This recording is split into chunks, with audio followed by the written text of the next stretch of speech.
नमस्कार दोस्तों, स्वागत है आपका आज के मुख्य समाचार में, जिसमें सबसे पहले और बड़ी खबर में आपको बताएंगे कि महाराष्ट्र और झारखंड में बाजी पलटने को कांग्रेस तैयार, 14 ऑब्जर्वर नैया लगाएंगे पार। इसी के साथ खबर में आगे जिक्र होगा कि इंटरनल सर्वे में भाजपा की हो रही है हार, इसीलिए मिल्कीपुर में टाले गए चुनाव। अखिलेश यादव ने यहाँ पर बीजेपी को घेरा। खबर में आगे जिक्र होगा कि हरियाणा की 20 सीटों का मामला सुप्रीम कोर्ट पहुंचा। याचिकाकर्ता ने दोबारा वोटिंग की कर दी मांग, ईवीएम की बैटरी चार्जिंग को बनाया आधार। आगे आपको बताएंगे कि बिहार में जहरीली शराब से 6 लोगों की मौत पर भड़की प्रियंका गांधी, कहा अवैध कारोबार पर लगाम लगाए सरकार। और इसी के साथ आगे जिक्र होगा कि बुरी फंसी महाराष्ट्र सरकार, अब पीछे पड़ा चुनाव आयोग करेगा मामले की जांच। दोस्तों, हर एक खबर की गहराई में आपको ले जाएंगे, लेकिन उससे पहले आपसे निवेदन की वीडियो कीजिए लाइक और चैनल को सब्सक्राइब करके बेल आइकन दबाकर कमेंट में लिखिए जय हिंद। रुक करते हैं सबसे पहली और बड़ी खबर की तरफ। महाराष्ट्र और झारखंड में बाजी पलटने को कांग्रेस तैयार, 14 ऑब्जर्वर नैया लगाएंगे पार। जी हां दोस्तों, आपको बता दें कि हरियाणा विधानसभा चुनाव में जीती हुई बाजी हारने के बाद कांग्रेस अब महाराष्ट्र और झारखंड चुनाव की तैयारियों में जुट गई है। पिछले अनुभव से सबक लेते हुए कांग्रेस इस बार अपनी तैयारियों को और पुख्ता कर रही है। इसी कड़ी में कांग्रेस ने दोनों ही राज्यों में क्राइसिस मैनेजमेंट के लिए 14 नेताओं को वरिष्ठ पर्यवेक्षक नियुक्त किया है। वहीं कांग्रेस ने महाराष्ट्र को 5 जोन में बांटकर पर्यवेक्षक नियुक्त किए हैं। अशोक गहलोत और जी परमेश्वर को मुंबई और कोंकण जोन का पर्यवेक्षक बनाया गया है। कांग्रेस पार्टी के मुताबिक सांसद तारिक अनवर, पूर्व केंद्रीय मंत्री अधीर रंजन चौधरी और तेलंगाना के डिप्टी सीएम भाटी वी मल्लू को झारखंड का वरिष्ठ पर्यवेक्षक नियुक्त किया गया है। इसी तरह सचिन पायलट और उत्तम रेड्डी को मराठवाड़ा, भूपेश बघेल, चरणजीत सिंह चन्नी और उमंग सिंघार को विदर्भ का पर्यवेक्षक बनाया गया है। तो दोस्तों, यहाँ पर पर्यवेक्षकों के सहारे नैया पार लगाएगी कांग्रेस और महाराष्ट्र और झारखंड में बाजी पलटने के लिए कांग्रेस तैयार है।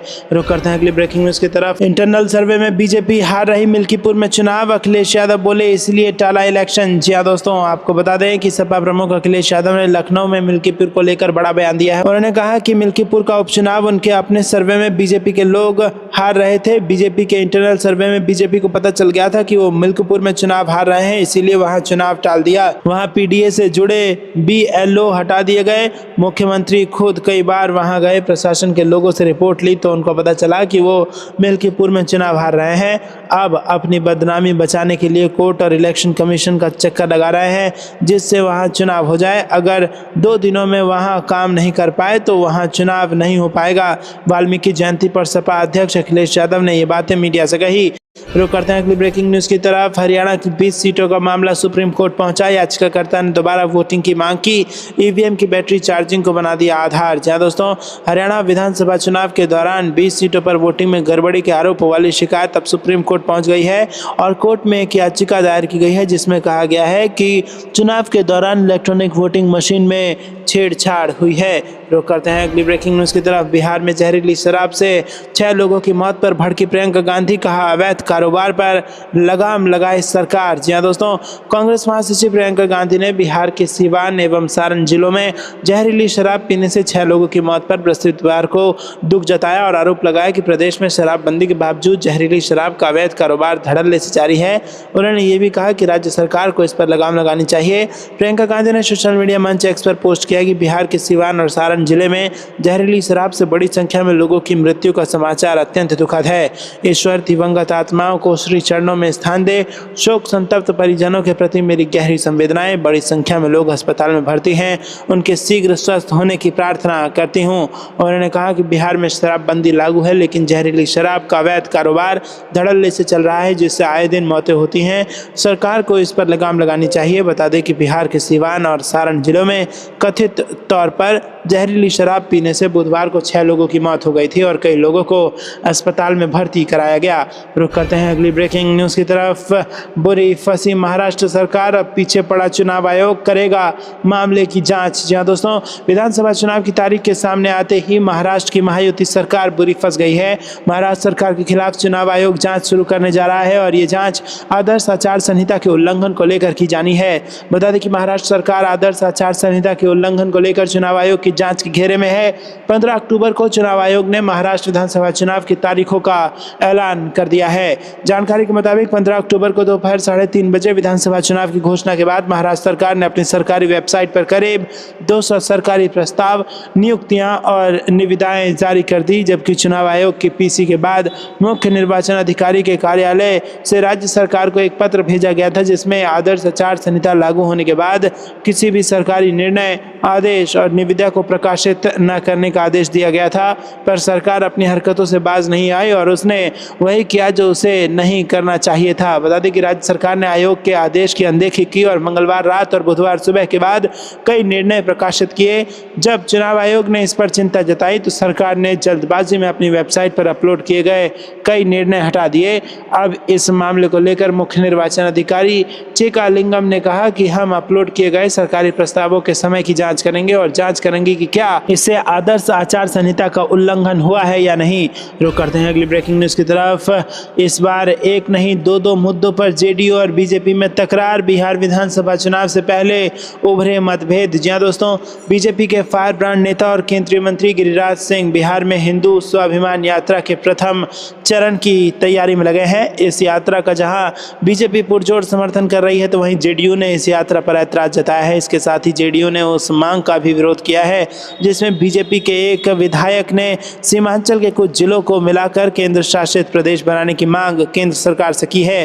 बिहार विधानसभा चुनाव से पहले जेडीयू और बीजेपी के बीच दो मुद्दों पर मतभेद सियासी गलियारों में चर्चा का विषय बन गया है। बता दें कि आगामी 18 अक्टूबर से गिरिराज सिंह हिंदू स्वाभिमान यात्रा पर निकल रहे हैं। इस दिन वो भागलपुर से रवाना होंगे और उनकी यात्रा 19 अक्टूबर को कटिहार पहुंचेगी। इसके बाद वो 20 अक्टूबर को पूर्णिया में पहुंचेंगे। वहीं 21 अक्टूबर को अररिया और 22 अक्टूबर को किशनगंज में उनका कार्यक्रम है। गिरिराज सिंह का कहना है कि बांग्लादेश में हिंदुओं के साथ जो हुआ है उसको देखते हुए सीमांचल के हिंदुओं को वो जगाने के लिए अपनी यात्रा कर रहे हैं। उनकी इस यात्रा को जहां बीजेपी अपना समर्थन दे रही है तो वहीं जेडीयू ने इसका विरोध किया है। जेडीयू के विधान पार्षद नीरज कुमार ने सवाल उठाते हुए कहा है कि बिहार में नीतीश कुमार के नेतृत्व में 7 निश्चय पार्ट 2 पर काम हो रहा है। बिहार में किसी धर्म के लोगों के साथ कोई परेशानी होती है तो अपने माता पिता की सेवा करने के लिए नीतीश कुमार के नाम पर चल पड़ते हैं।